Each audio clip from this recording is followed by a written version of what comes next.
It all started on a chilly Monday morning. The school hallway buzzed with the usual chaos, lockers slamming, shoes squeaking against the linoleum, laughter echoing, and whispers trailing from one group to another. But amid all that noise, there was one girl who moved like a shadow. Her name was Alara. She was quiet, always sitting in the back row, her face half hidden behind long brown hair and a pair of glasses that seemed too big for her face. She hardly spoke, never raised her hand in class, and avoided attention at all costs. For most students, she didn't even exist. But for someone like Kyle, the school's notorious bully, she was an easy target.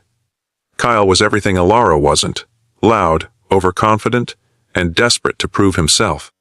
He lived for the attention of his friends, who followed him around like soldiers to a general. His smirk, his walk, even his laugh, it all screamed arrogance. And on that morning, his eyes locked onto Alara as she quietly gathered her books from her locker. She dropped one of her notebooks, and as she bent down to pick it up, Kyle saw his chance. "Hey, quiet mouse," he sneered, kicking the notebook farther down the hallway. His friends snickered, waiting for the show. Alara froze, her fingers tightening around the strap of her bag.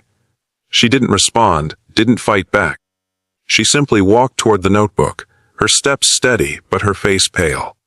That silence, that calmness, only fueled Kyle's cruelty. He grabbed her shoulder roughly, spinning her around so fast that her glasses nearly flew off. "I'm talking to you," he growled, leaning closer. "Why don't you say something for once?" And then it happened. The moment his hand pressed harder against her arm, something inside Alara shifted. Her calm eyes sharpened like blades, and in the next 10 seconds, everything changed. With a movement so swift it was almost a blur, she twisted her arm free, grabbed Kyle's wrist, and spun him around, forcing him to his knees. The entire hallway gasped as the mighty Kyle, the untouchable bully, was suddenly powerless under the grip of the quiet girl nobody had ever noticed. Kyle's friends stood frozen, their laughter gone. What are you doing?" Kyle stammered, his face red with both anger and shock. Alara leaned down slightly, her voice steady but quiet, the kind of calm that sent shivers down spines. "Don't ever lay hands on me again." She released him, and Kyle stumbled back, clutching his wrist. For the first time, the hallway wasn't filled with his voice. It was filled with silence, followed by whispers that spread like wildfire. The quiet girl just took him down. From that moment on, Kyle's confidence shattered. He avoided Alara in the halls, and whenever she entered a room, his laughter died down. But while the school was buzzing with rumors, Alara was battling something much deeper. Because her strength didn't come from nowhere. That evening, when she returned home, Alara sat in her room staring at an old photograph of her father. He had been a martial arts instructor, a man who taught her from a very young age how to defend herself, how to stay calm under pressure, and how to always fight with purpose, never out of anger. But he wasn't there anymore. He had passed away 2 years earlier, leaving her and her mother in silence and grief. Since then, Alara had kept her skills hidden, never wanting to draw attention, never wanting to hurt anyone unless she had no choice. And now, because of Kyle, everyone knew. The next few days weren't easy. Kyle's friends mocked him behind his back, and students who once feared him now avoided him. He felt small, humiliated, and angry. But the hardest part was the guilt that crept in every time he thought of Alara's calm eyes. She didn't look at him with hatred. She looked at him with disappointment, as if she knew he could be better. That hurt more than the pain in his wrist.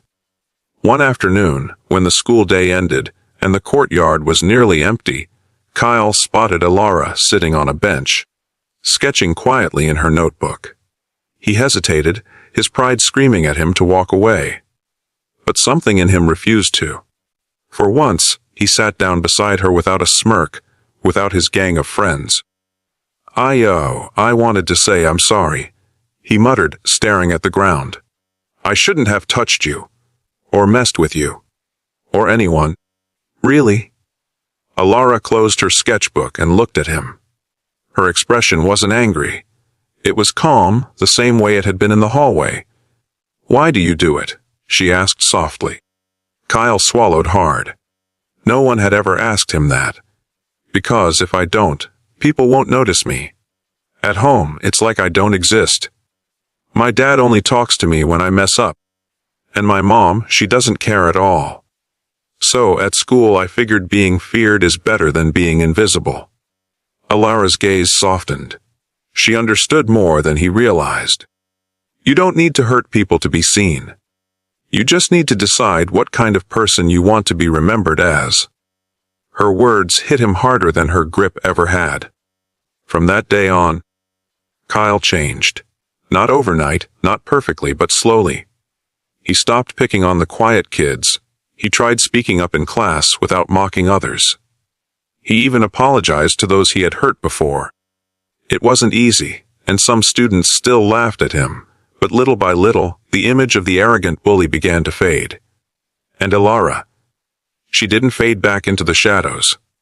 She remained quiet, yes, but no longer invisible. People looked at her differently.